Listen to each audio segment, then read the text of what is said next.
All right. So welcome everybody to our Health Knocks series. And if you're part of our Facebook group, which is our Your Extraordinary Life West Knoxville Facebook group, I want to welcome you. And real quick introductions. I'm the host, the moderator, and one of the experts of this group that I run. My name is Dr. Trent Hippard. I am the CEO and operator of not only this Facebook group, but also Restoration Chiropractic, a non-traditional chiropractic office here in Knoxville, Tennessee. So every episode, we're trying to bring on experts talking about different subjects that help add value to your health journey. And today we're going to be talking with Eric Barnes. And our discussion today will be talking about dietary supplementation, what you need to know to be safe and to protect your health. So real quick, let's kind of introduce Eric. Eric, you are NutraBio Community Engagement Manager and a BioCrew leader. So I'll let you kind of introduce or explain a little bit more what that means to somebody who has no idea. So welcome. Yes, well, thank you. And Community Engagement Manager, like I'm handling pretty much all the questions across NutraBio's platforms from Instagram, Facebook, our BioCrew Facebook group, YouTube, and then our blog on our site. So like people coming in with questions, how do I take this? Can I take this with this? All those types of questions. I'm handling all of that. And then the BioCrew leader, that's just being the manager over that group, Facebook group that we have. And that's designed for promotional stuff, like giving away promos, and then events that we have, being the first to know about new products or new things that we are doing, and then just creating a community and a family where people can share and learn off each other. Awesome. Well, I'm happy and excited to have you, and I'm really excited to actually dive into supplementation, especially, I would say, dietary and course / performance implementation, sports performance, really. It's a passion of mine, but also real quickly, we'll just introduce that the company NutraBio, which we'll talk more about later, is who you promote and I guess work for as well too. Yeah. So I will make a disclaimer that yes, I do promote them and for good reason, and am a distributor, carry their products in my office for patients for good reason, which we'll talk about a little bit later. So I do have to put that disclaimer out there. There is a little bit of that interest per se. Without further ado, let's kind of just jump into my first question, which is going to be really broad. So we're going to talk about industry secrets. And I did write a few things down here, but before I kind of push you into a direction of answering some of these things, off the top of your head, what are some of the industry secrets that you see that are commonly used with most companies, whether there's marketing for their supplementation or just in general, that one is maybe alarming and the average consumer should be aware? Well, the first one that probably a lot of people may have heard is amino spiking. That's huge, where they're counting amino acids, which is not a complete protein, as protein in like a protein product.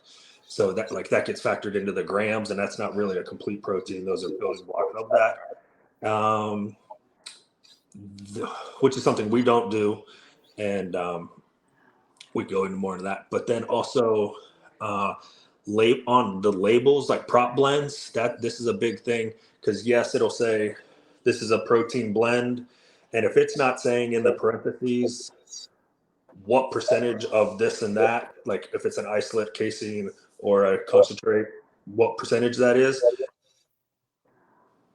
legally on the label, yes, whey isolate could be first, but to put it first, it could be under, I forget what it's like 0.5 milligrams to list it on the label. So you could get a pixie dust of whey isolate, and the rest of it could be a concentrate or whatever, a lower grade protein. And you got to watch that on what's on the label and how they're explaining that. So kind of clarify, not to cut you off, is there's basically a label, and then they can kind of shove things underneath that label without disclosing it. And we'll talk about this, I think, a little bit later, because there's not really standards in labeling in general with supplementation to identify that specifically, correct, in the industry? Yeah, you have to put it on there. Like you have to have it. But as far as to what degree is in there, that's the questionable thing if it's not listed. Right. So the standard is they have to have, let's say, protein and the grams of it. Anything else outside of that, of how that breaks down, which is optional to the brand. Yeah. Okay.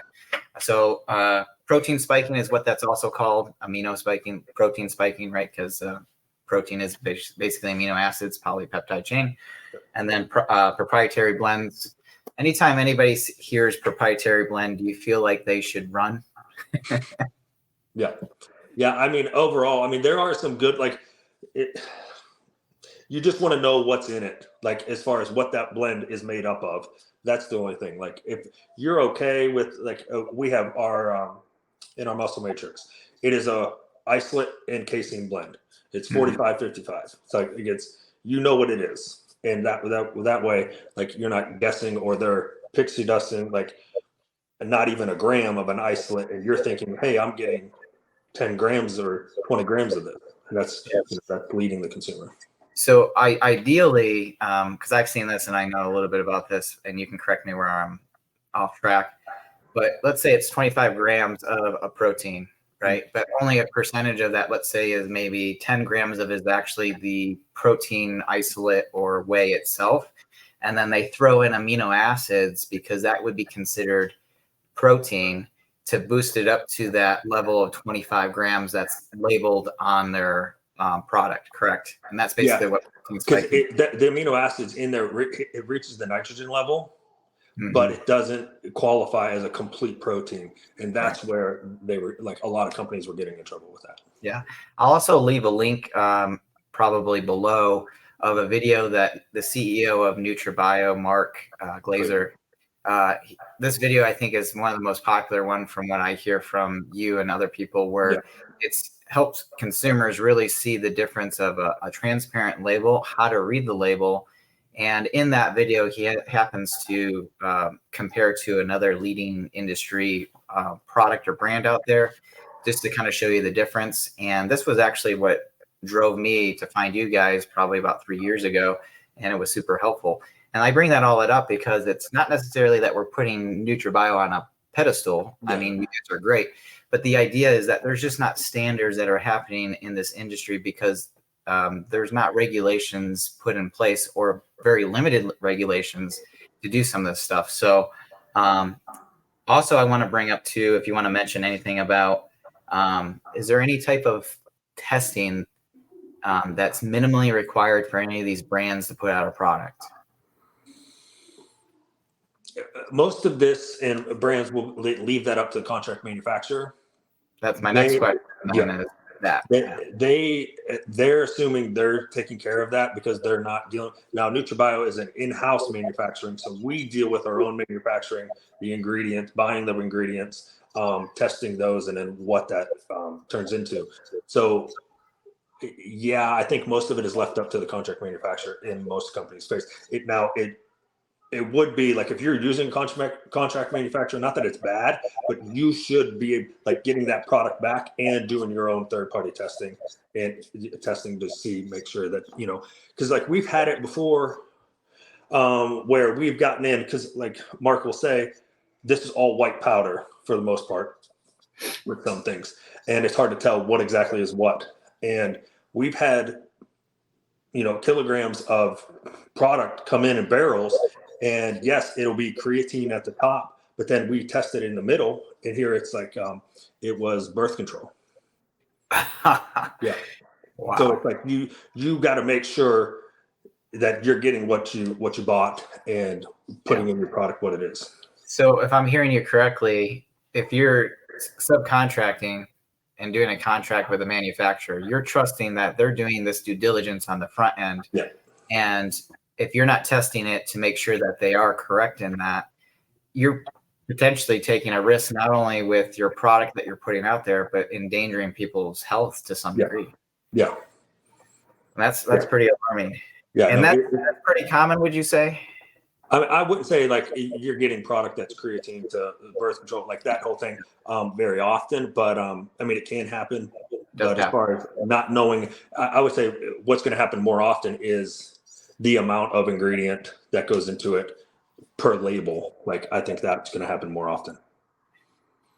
So this is going to lead me into, let's just talk about kind of setting the standards and integrity of what NutraBio is doing. And so just kind of start us from the point of which we've already talked about, where we are with the industry currently with standards and testing, to where you guys ended up going in terms of your own standards and integrity, and why you guys decided to do that. Well, the industry has gotten a lot better, I would say, in my lifetime, because before, who knows, like we were putting in all sorts of stuff.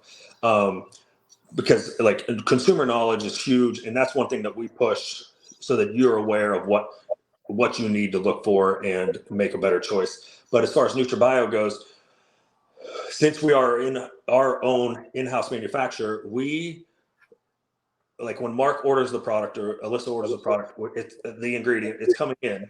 We don't bring it into the building until it's tested. Wow. Like that's getting tested before it even enters our building.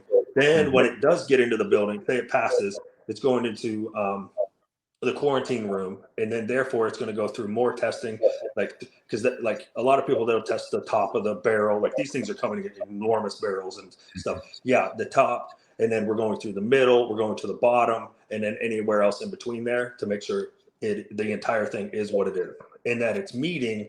Not only is it creatine, but is it meeting our standards of creatine, like the 99.9%.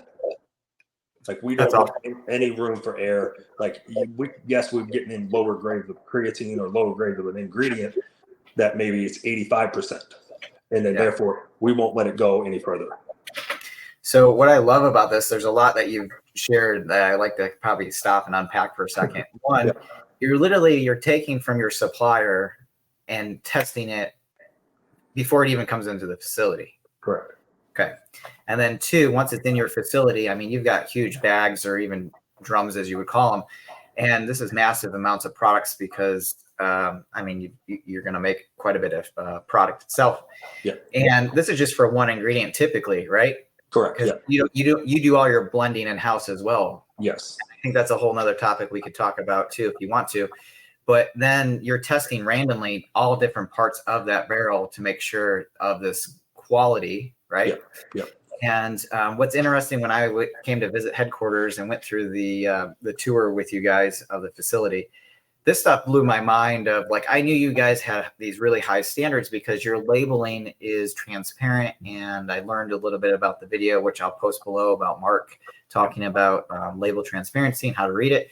But to the degree, which blew my mind, is that even though, let's say it's an 85% purity rate of creatine coming through, you guys have a standard that says if it's below, let's say 90% or whatever your standard is, let's say it's at 89.9%. If it's not at 90 or 91, you guys say, no, we're not taking it, we're sending it back. Correct? Yeah. And that's happened a lot of times. And what that causes also is we'll pull that product. Say we had a standalone product with that, and we'll pull that until we can get the correct thing that meets our standards. Yeah, I love that, because one, it's telling the consumer that you're getting a high purity quality, which is a therapeutic dosage, right? And there's a lot of claims out there in marketing, as you know, with some of your background, that these claims are just bloated words, right? Because they can hide stuff.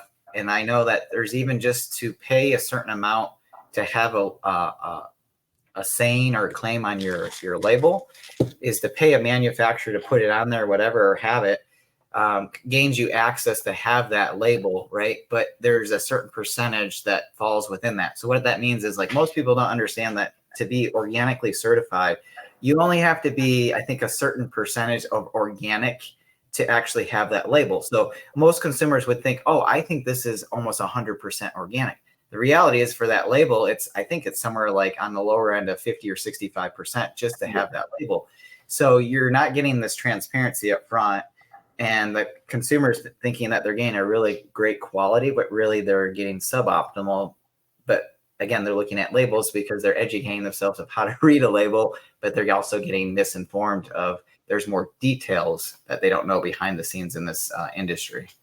Yeah, and I think that the ability to read a label is enormous. I see it a lot in our group, and a lot of just questions that I'm getting over the internet is people don't like, they're going to read the front of the label, like what the product is, and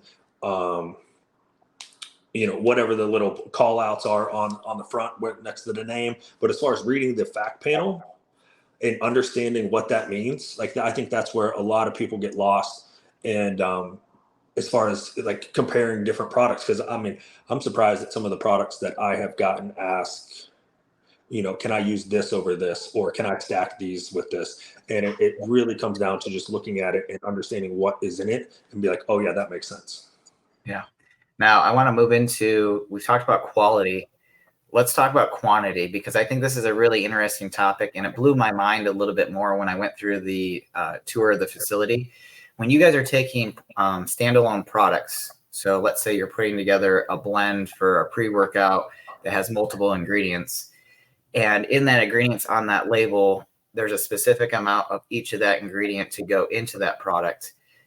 What's interesting, I want you to talk a little bit about how that quantity goes into that and what that means for the consumer when they're actually taking a scoop, what they're getting from you guys versus what the industry might do. So yeah, like if we're making, like, say, our pre-workout and it has 3.5 grams of creatine in it, like, we have to pull once the ingredient comes in and it's through the quarantine room and it's through tested, okay, everything's great. We want to use it. So that goes into the warehouse, and then now we have to go get that item specifically, pull out enough for the amount of bottles that we are producing. mm-hmm. And so if it's 3.5 grams per bottle, times that over however many they're doing in that run. And then, so each ingredient is coming in that way, and it's coming in separately, and then it's all going into the mixer. And then therefore, and then that calculation of the mixing process per all the ingredients has to be specific, because you can't just, like what Mark's description here is, put it all in like a bucket and mix it all up, because everything weighs different weights. And if you don't have that, the way the mixer works and the wave and everything, you got to have that cresting completely and correctly. If not, it's not going to mix well. It's going to set. And I mean, obviously some products, if they're sitting on the shelves for a while or whatever, ingredients will settle, but you can't have that in a freshly made product. Yeah. What was interesting when Mark was explaining it through the tour is, which I guess I didn't really think, but made sense, was there's a certain amount, and there's a mathematical science calculation of figuring out products, and let's say physics is involved for sure, of how something weighs and how they mix and blend together. You just can't put equal amounts of certain things because sometimes they just don't blend well. And so that's a whole thing that you guys do. And there's even testing to make sure that one, you're calculating it correctly. And then there's a whole process that the employees are going through checks and balances multiple times. Yeah. And then testing it before that is actually blended and ready to go to the floor where it's going to get bottled. Right. And the reason that's important is because when you look on the label, we're back to the label, it's saying, hey, I'm getting 3.5 grams of creatine per scoop. Yep. Like that's where that makes sense. Because if that's not mixing correctly, you're not getting 3.5 grams of creatine per scoop. Right. It could, who knows where it is. Yeah. And this is the fanatics for those who are really into that stuff. Now, the average consumer may not be, but let's say the average novice person just buys your product, whether it's protein powder or what have you. The good news at the end of the day is, you're getting not only quality, but you're getting the quantity of what you guys, and what I like about how Mark said this, and I think this sets you guys apart, and I really love this because this is kind of how I run my business in some aspects, is you started from the best quality first of product, and then you did the pricing later. And versus the industry, he said most industries just go, what's the cheapest we can make it at? And then we'll just get the raw material that fills that quota. Yeah, and so you're not worried about the ingredient quality. You're not worried about the effectiveness of that ingredient, like putting in, 2 grams of citrulline. Okay, yeah, it's got citrulline in there, but really, is that going to be effective? Right, absolutely. Okay, so let's kind of move into cerebral source. Yeah, we talked about that. We've already kind of covered this a little bit, which was the quality and quantity. But let's talk about this next thing is, what's some action steps for people who are kind of watching, listening for supplementation? I know this is kind of a loaded because there's a difference between sports supplementation label and dietary supplementation label. And so people need to know, I think, a little bit of those differences if you want to share what those differences are, and then what they can, your top maybe 3 aspects of what to look for on a label, even though we talked a lot about that so far. So, yeah, so there are different labels, especially if you're looking at food items, and you'll see it'll say nutritional label, and those have different standards versus supplementation label. Like, this is something when I first got in the industry, I didn't really understand. I'm like, well, I'm thinking all labels are the same. And, but yeah, no, on food items, it's going to say nutritional label and then supplementation. So there's 2 different ones. But on looking at the label for a consumer going into it, I think first of all, you're going to want to look at other ingredients. And you want the most minimal there you can. You want that to be saying, like, for instance, we'll use peanut butter, for instance. Like, you want that saying pretty much peanut butter and salt, or, something very along those lines, that you're not getting a bunch of extra sugar. You're not getting a bunch of extra fats or carbs or anything that your body may not digest. Because that's where a lot of these people, when you buy a protein powder just on sale somewhere or wherever, and if it's got a ton of ingredients in it, or other ingredients, and it's like listed and it looks something like this, a lot of that stuff is fillers and stuff. Yes, it may taste good, but your body's not going to be able to digest a lot of that. And like, that's where people it will have, like, feel up sick and not feel well. And no, I don't want to take protein because of like stuff like that. And I think that's one thing that, that too. Also, you want to look at the serving size per whatever the product is. Like, if you're looking at the serving size or this dosage to the amount of protein that you're getting, like Mark explains this really well in that video that Trent is talking about. That because this is where a lot of it'll be the scoop size will be 35 grams, let's say, and then but your protein value is 25 grams. Therefore, you have 10 extra grams of something, and right. That's something that you want to look at and make sure because it's either extra fats, extra carbs, flavoring, and therefore you're not going to be able to digest a lot of that. I want to share on my screen here about NutraBio. We did cover a lot of this, but you guys have been around since 1996. Correct. This is your guys' kind of motto and integrity. So we already kind of talked a little bit about you guys are doing proprietary blends for good reason, because you're actually disclosing what is in the product and testing also that it is true, not just on the label, but in the product itself before it leaves the facility. Also, I wanted to mention, I forgot about this because I thought this was really interesting, the tour. When it's on the production line, you guys are producing and filling a product. You guys also do something that I don't think a lot of maybe industry or companies do, is you actually scan every single product before it goes to labeling and also sealment. You want to talk about that and why that is? Yeah, I mean, we're scanning it because throughout the process, a lot of people are handling the product, the ingredient. So we're not guessing or assuming that everything's being taken care of. We have sign-off processes through the entire process, all the way to finish. And that's the only way you can control that it's going to be the same thing, the same amount of ingredients, the same product every single time, no matter who's running it, no matter who's back there.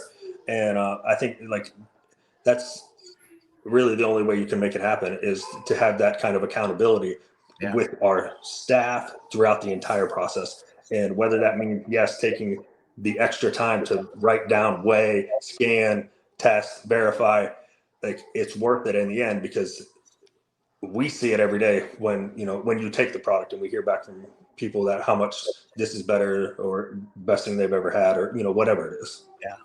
And I want to mention that when you guys scan something, the reason why you scan it is because you have an auger system that basically is metal on metal feeding into the product, basically to move it from a huge container sack up this conveyor into said filling container. And so metal on metal is happening, and you guys want to make sure that when it's going through this scanning process, once it's filled in the bottle, let's say for whey protein isolate, it's scanning to make sure there's nothing metal or anything like that. The metal testing, yes, it all goes through that. So once everything's in the tub, the last step is it goes through this metal screening, and if there's metal in there of even like a pinhead size, it'll shut down the entire process, and we will go through and redo everything. Yeah. Also, what's interesting is when you guys do a product in that room, filling and bottling, after it's done, before and after, I believe, the whole room is actually scrubbed clean. Yes, everything's completely broken down. All the machines, everything is clean. Then we scrub down the floor, the walls, the windows, the ceiling. Everything has to be pretty much completely sanitized because of the air in there. And then if there's any particles that are going to lead to altering the next product, it can't have that. Yeah, that's awesome. So this is why I have your guys' products, not only personally, but also professionally in my office for patients. But do you want to comment anything else here about what NutraBio has been doing since 1996? Any of these things? If anything, like we've been setting a standard because of a lot of people. You can see it now more that a lot of people are doing testing. They're saying they're testing a lot and actually showing results. It is one thing also on the testing. We are also third-party tested. So once the product is finished, then we send it off to a third party and they'll test it to make sure it meets our standards and everything that we've done up until that point. But we just continue to evolve as far as how can we educate the consumer, how can we provide the most 100% quality product or ingredient to you. That's why the price isn't our motivator, I'll say. And to looking at patented ingredients, because we're not using in our berberine. Yeah, there's a lot of berberines out there, but they're not the patented version, which is the most effective. And through all of the testing and making sure you're getting yes, you can go to Walmart and get a regular berberine product, but it's not the patented version. Yeah. There's a at-home bake test that I don't know if you've heard of this at all in the industry. Yeah, no, I can do that. Yeah. So I'll explain it real quick for the listeners. Basically, you can take your products, open them up out of capsule, put them onto a baking sheet, 350 degrees, which is a low amount to bake anything. And between 10 and 15 minutes, if anything in that product changes shape, color, oozes out black, smells toxic, it usually is confirming evidence that product has had fillers or it's had ingredients such as petroleum, coal tar sometimes. You've heard of that, correct? Yeah. Yeah. So I'll leave a link below because I did a video or something in our Facebook group, but that's one way people can actually take a product and test it. I've taken some products before that I thought are really good purity wise. And I think they are overall, but one of their products, I was very surprised, actually showed up with some black specks in it. Oh, wow. And I was like, okay, I'm pulling this from my shelves. Yeah. And any of my patients that had it, I said, I'm going to reimburse you, or I'm going to give you a better product, which happens to be a replacement from NutraBio. So I wanted to show real quick labeling what they can look for is this good manufacturing and FDA, more so that the good manufacturing stamp, because that literally tells you guys are going through standards in order to be a facility that says, hey, we're a high quality product and we're a facility that sticks to these standards, and you guys are not only leading in that direction, but also you're paying to have that label and to have that. Yeah, I was gonna say it's not required at all, nor and we're audited by the FDA pretty much every year. And so going through that process, they're always going through what we have. And like that's why we're so strict on everything, so that that process is simple for them and on us. But yeah, like we're going above and beyond what most brands will do. Yeah, and I mean, which most over what most people would even think or even know what's involved. Yeah. Well, let's wrap up real quick, and then I want to promote for you, if anybody's interested in your guys' Facebook group. It is the public one, I believe. It's NutraBio's BioCrew. You can put that into the search engine on your Facebook group or whatever. Go ahead, check out the group. You want to say anything about the group? I'll actually show what it looks like too here from my shared screen. So go ahead and explain anything you want about the group itself. Yeah, we're here just looking at keeping it positive, keeping it a good, rich environment where you guys can share things, ask questions, learn more about the product, hear about new things coming up, and share your reviews, all sorts of stuff. Get ideas, like we not just even supplements in general, like just fitness and fitness questions or things like that. But yeah, I mean, we're welcome to anybody. And if you have any questions for me, you can join in there and then ask on the post, or you can message me directly. That's no problem. Perfect. Before we wrap up, make sure that you don't get off completely, because I want to talk to you a little bit before we close out. But thanks for watching. If you guys are watching this live or in the replay, just go ahead and leave a comment below if you have any comments, questions for Eric, myself.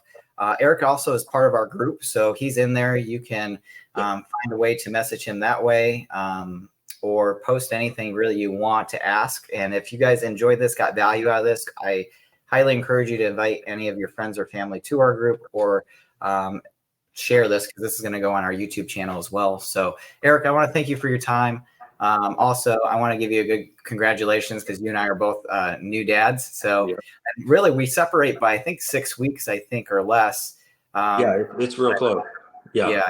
You got a boy, I got a girl, and it's life is fun. Yeah, no, it's a learning and changing and exciting time. Well, thank you, Eric. I'd love to have you on our episode again for something else in the future. Thank you guys for watching. Remember, when it comes to your health, you're worth it. Make it a great day.